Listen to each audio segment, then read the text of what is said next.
What's going on, guys? Your boy Fireverse Mark, and I'm back with another video. In today's video, we're going to be talking about the absolute universe. A couple of y'all said y'all wanted me to cover this, so we're going to talk about what it is, where it came from, and who are, the latest heroes to emerge out of it. So let's get into it.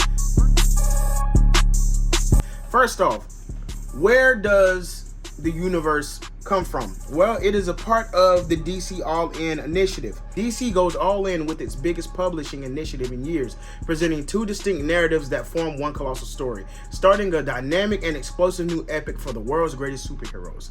So, all that this All-In is basically they're taking one story and another story and combining them together because they have a lot, to do with each other. One is formed because of the other and all this other stuff. So that's where it came from.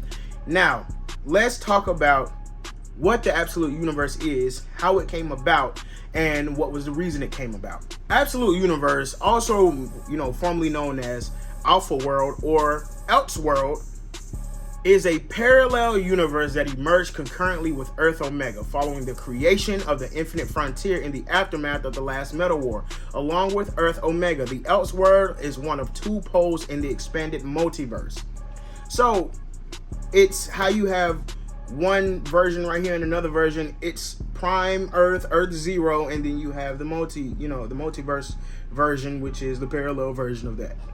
And in this universe, a lot of things are very different, as we're about to see. After the Hands restored the entire creation, two new realities were born in the primary multiverse, replacing Earth Zero as its new center. The newly formed totality of Earth Zero quickly discovered the existence of these two realities, acknowledging that despite being unreachable, one of them, which they renamed as the Elseworld, was actually an alpha world full of possibilities. So, if you didn't read the last Metal War, it was really, really good. Some crazy stuff happened. The Batman who laughs, all type of stuff. Like, it was insane. And we got a chance to see a lot of multiversal stuff. Well, this is the aftermath of that. So, as we, continue to read, despite their best efforts, both the Justice League and the Legion of Doom were not able to obtain any information about the phenomenon from their observers working together as a totality. However, they were able to determine that it was in a state of incomplete development, exhibiting a pattern of vibration similar to, but new to, that observed on Earth Zero. Now, let's talk about how it was activated, because there is an absolute activation. So, in the aftermath of Amanda Waller's unsuccessful campaign to eradicate Earth's metahuman population and the flash severing of Earth Zero from the rest of the multiverse, Darkseid's isolation from his multiversal aspects began a volatile transformation into a full-fledged entity. This led him to question his role within the Omniverse and led him on a quest that began with the construction of a miracle machine and the pursuit of the Spectre with the intention of merging with him.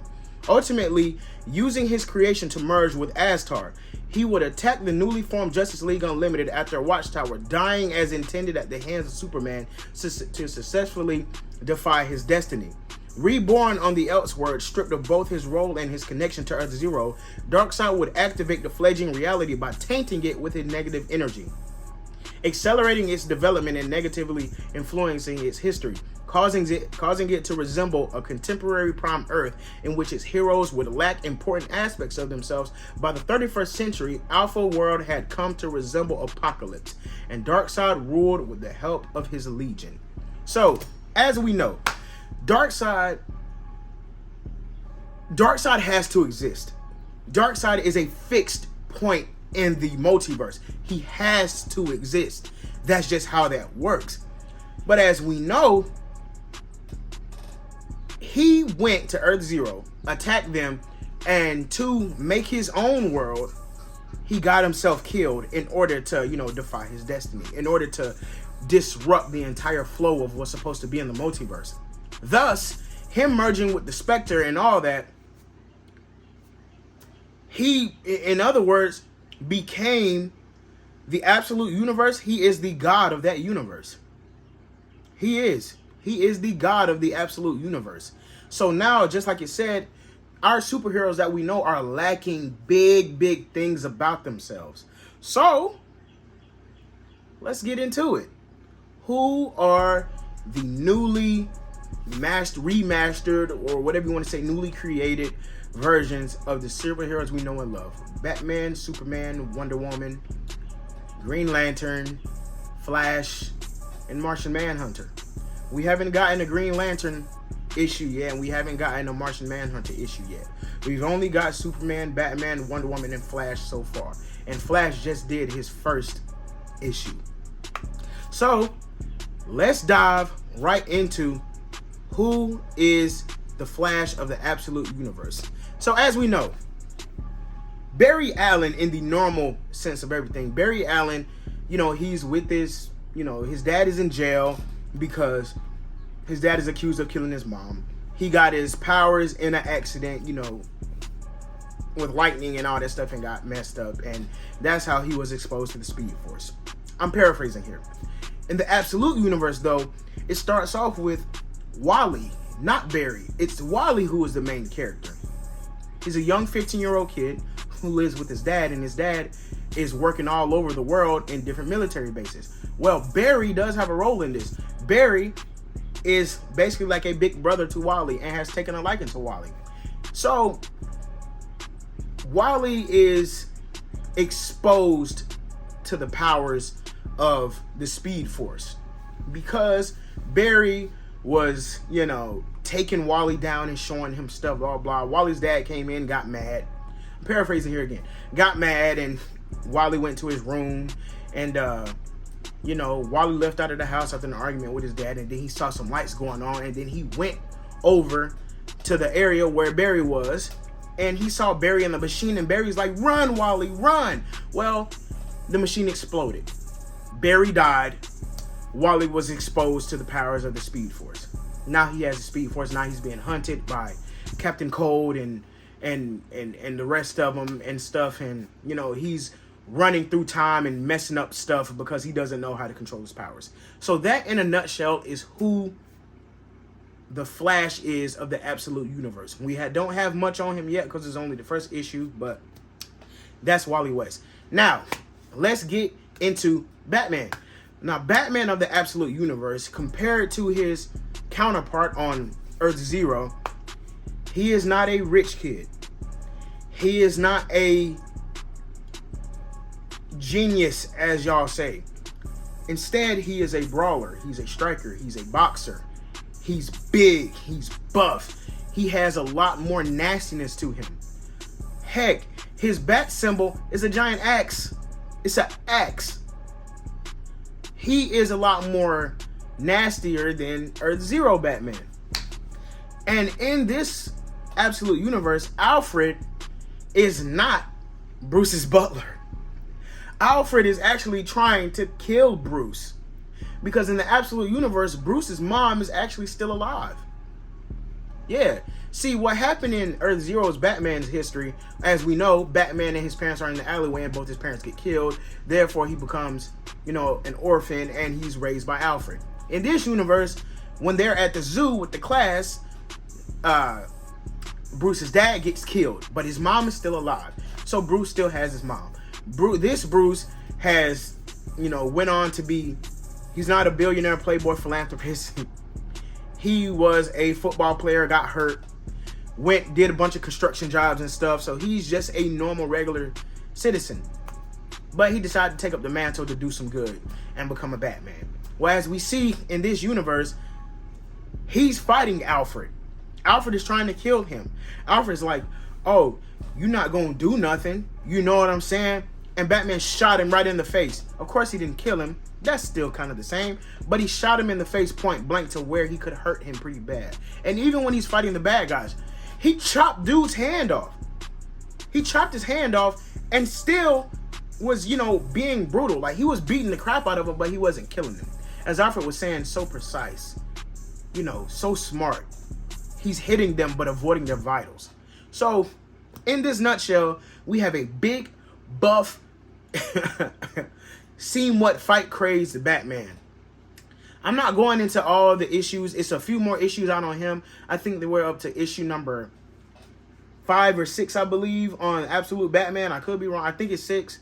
But Yeah, I'm not going into all their comics and all their issues. I'm really just explaining in this video who they are, where they came from, what the Absolute Universe is, what it was, and how it came to be, and all that stuff.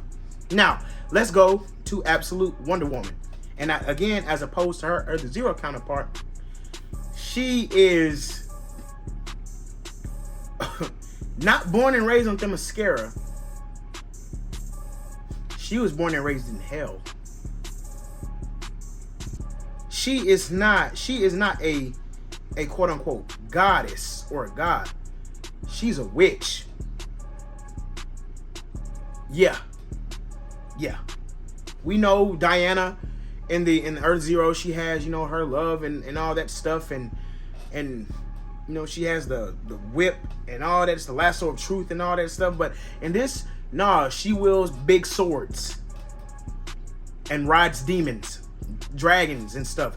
She is much more ruthless than the Diana on Themyscira that we know. Cersei, her mother and all that, she was raised in hell. So yeah, it's as DC said, you know, they lack a lot of what did it say? They lack a lot of important aspects of themselves, and this is a big important aspect that they lack. This Wonder Woman has a couple issues out as well. I believe she's at 5. So they're all advancing pretty well. We haven't gotten to Martian Manhunter and Green Lantern, so I can't cover them yet. But I can show you who they are. But now we get to Superman. And as we know, the Big Blue Boy Scout, as everybody calls him, on Prime Earth Zero, we know he crash landed in Kansas, was raised by Mom and Pa, you know, Kent, and you know, he works at the Daily Bugle, and we know all that normal stuff about Superman. In this universe, he was actually raised on Krypton. He didn't get sent to Earth as a baby. He was raised on Krypton when, you know, when Krypton ended up being destroyed, and you know, they were being infected by the kryptonite. That's when he got shipped to Earth and he crash landed and all that stuff. Well, in this one, Lois Lane does not work at the Daily Bugle. Lois Lane is actually an Omega officer. She actually is out fighting people. And in this, she actually handcuffed Clark. Well, Kal-El, because he's not Clark, his name's Kal-El. Handcuffed Kal-El, and you know, he flew off with her and stuff, and she's trying to figure out who he was, and he's about to tell her and stuff, and then he flies away. So this is the first issue that I'm speaking on. These are solely the first issues. Again, I'm not going to go into full detail of all the other issues, and I think Absolute Superman is at issue number 6 as well. But there's a lot of different similarities. The way their suits look, the way they fight, their temperament, the way they are. As it said, Darkseid infected this world and tainted it with a lot of evilness, with a lot of badness, with a lot of despair, with a lot of sadness. So yeah, obviously things are not going to be normal and all happy as they would be in Earth Zero. So, you know, down the line, you're going to get a crossover where they end up, you know, finally reaching again, because something like that is going to happen. And I think it's going to be really good. But yeah, guys, this was my breakdown of Earth Zero, how it came to be, Absolute Universe, how it came to be, who are the superheroes, the differences in between them, and you know, whatnot, and what we have to look forward to. Again, not going into full detail, just showing who's who, what's what, where they came from, and all that stuff. But yeah, man, this is all I got for y'all today in terms of this long form content. I'm gonna be putting out a bunch of shorts, so y'all stay tuned for that, man. And it's been fun. Fire Force Mark out. See y'all soon.